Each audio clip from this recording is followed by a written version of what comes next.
തൊഴിലുറപ്പ് പദ്ധതിയായ മഹാത്മാഗാന്ധി ദേശീയ ഗ്രാമീണ തൊഴിലുറപ്പ് പദ്ധതിയുടെ പേര് മാറ്റാൻ കേന്ദ്ര സർക്കാർ ഇത് സംബന്ധിച്ച ബിൽ പാർലമെന്റിൽ അവതരിപ്പിക്കും.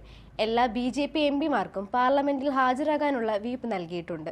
രാഷ്ട്രീയ രംഗത്ത് വൻ ചർച്ചകൾക്ക് വഴി തുറന്ന് വികസിത Bharat guarantee four Rozgar and Ajeevika mission എന്നാണ് പുതിയ പേര്. ചുരുക്കപ്പേര് VPG റാംജി. 2047ഓടെ ഇന്ത്യയെ വികസിത രാഷ്ട്രമാക്കി മാറ്റുകയെന്ന പ്രധാനമന്ത്രി നരേന്ദ്രമോദിയുടെ ലക്ഷ്യത്തിന്റെ ഭാഗമായാണ് പദ്ധതിയെ പേരുൾപ്പെടെ മാറ്റി പുനഃക്രമീകരിച്ചിരിക്കുന്നത്.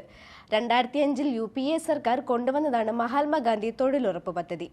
വർഷം 100 ദിവസം തൊഴിലുറപ്പ് നൽകുന്ന പദ്ധതി ഇന്ത്യയിൽ ഗ്രാമീണ മേഖലയ്ക്കും സാധാരണ കുടുംബങ്ങൾക്കും സാമ്പത്തികമായി വൻ ആശ്വാസം പകർന്നിരുന്നു. പേര് മാറ്റി വരുന്ന തൊഴിലുറപ്പ് പദ്ധതിയിൽ 100-ന് പകരം തൊഴിൽ ദിനങ്ങൾ 125 ആകും.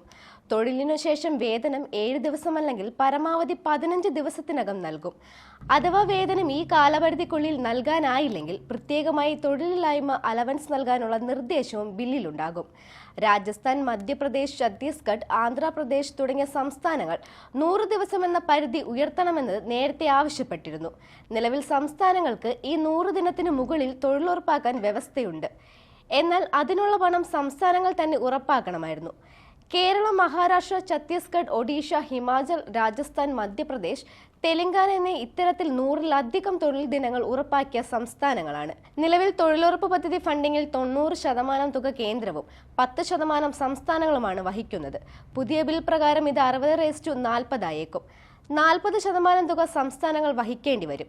അതായത് പുതിയ പദ്ധതി പ്രകാരം സംസ്ഥാനങ്ങളുടെ സാമ്പത്തിക ഭാരം കൂടും. ഇത് പ്രതിഷേധങ്ങൾക്ക് വഴിവെച്ചേക്കാം. നിയമസഭയില്ലാത്ത കേന്ദ്രഭരണ പ്രദേശങ്ങളിൽ 100% തുക കേന്ദ്രം തന്നെ വഹിക്കും.